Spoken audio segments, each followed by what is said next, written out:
Fellow goblins, this is part 3 of I am reading and reacting to A Court of Thorns and Roses in real time. Let's get to it. Okay, so last episode I brought out my marshmallow sticks and roasted the hell out of this poor book, but I stand by what I said. I don't understand what's going on. In fact, there's nothing going on, so here we are. We left off on chapter 8. Let's see if anyone dies or something. That would be fabulous. We've made some progress. Feyre actually seems to have a goal. Fancy that.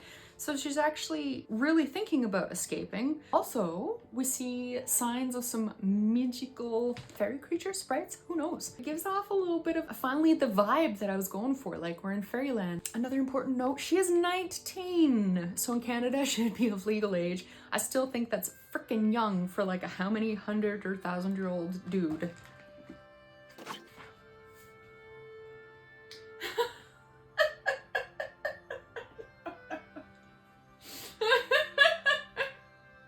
My favorite part of this chapter.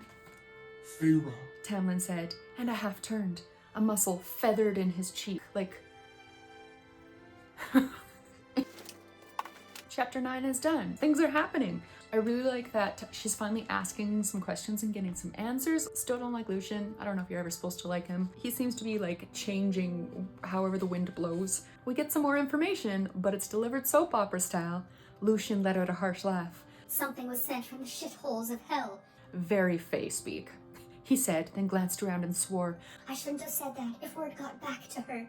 And then he stops talking. And she asks who, but then he says, Never mind, the less you know the better. then why did you say something in the first place? And then he says later that, oh, he'd better not spill his secrets because a human could just like sell them to the highest bidder. However, we're getting into something juicy. I don't know what they're gonna find, but Lucien has spotted something in the forest and Feyre is scared and I'm super excited to see.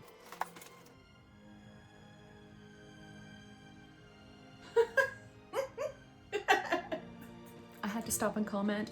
Chapter 10 was fun. We had a monster, like an actual monster, and it turns out to be a bog. It was exciting. It was lots of excitement. And then she gets home and Tamlin is like upset that she went out hunting instead of hanging out with Tamlin. I don't get what this guy's deal is. I just want to hear about like the cool, creepy Fae trying to kill him. And then we find out Feyre's father has showed up. Wowee! And she thinks that he's actually there. And she goes running down to see him like, oh, my dear papa.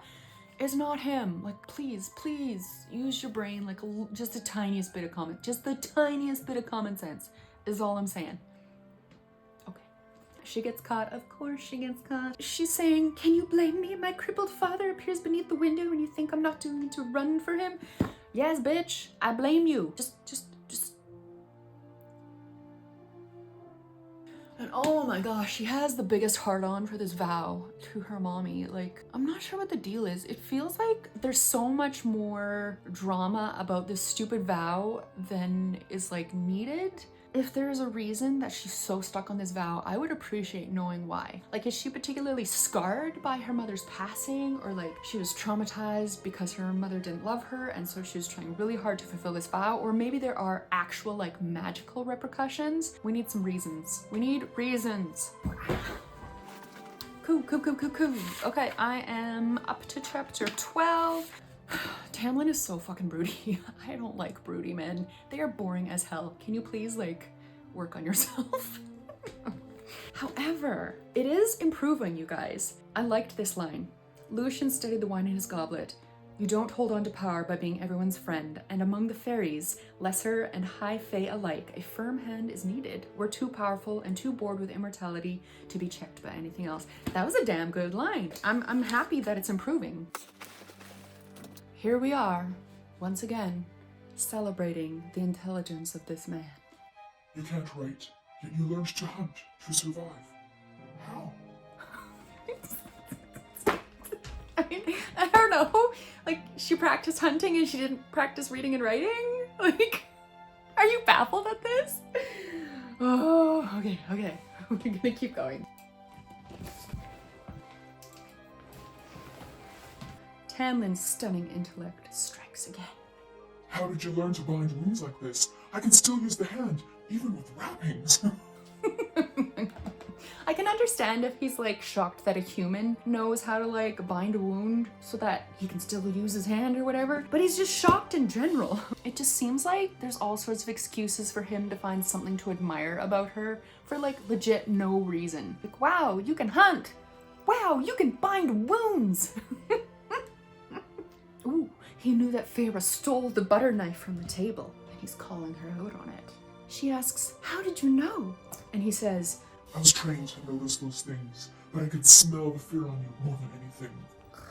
holy edgelord. Can you just be like, yeah, I noticed. I'm a Fae. I notice things. I was trained to notice them. I can smell the fear on you. It's too cringe, you guys. It's too cringe. Here we go. I feel like this episode has turned into the stunning highlights of Tamlin's intellect. So he's talking with Feyre, and Feyre says, I don't know who you are, or what you really are, or what you want. He says, It means you don't trust me. how can I trust a fairy? Don't you delight in killing and tricking us? His snarl set the flames of the candle guttering. So the guy is trying to convince her that he's not so bad, he's not gonna hurt her, and then he keeps like growling and snarling at her. I do like that Feyre is actually taking affirmative action to figure out a way of this place. I'm actually shocked that she's been here only a week. Like, she's only been there a week. We have like this much. But it is improving. It's improving, you guys. We are getting into some meat, some interesting stuff. We have some boogeyman monsters. I'm really hoping for a death or two. Please let something die. Oh, I guess the bog did die, but we didn't get to see it, so that doesn't count.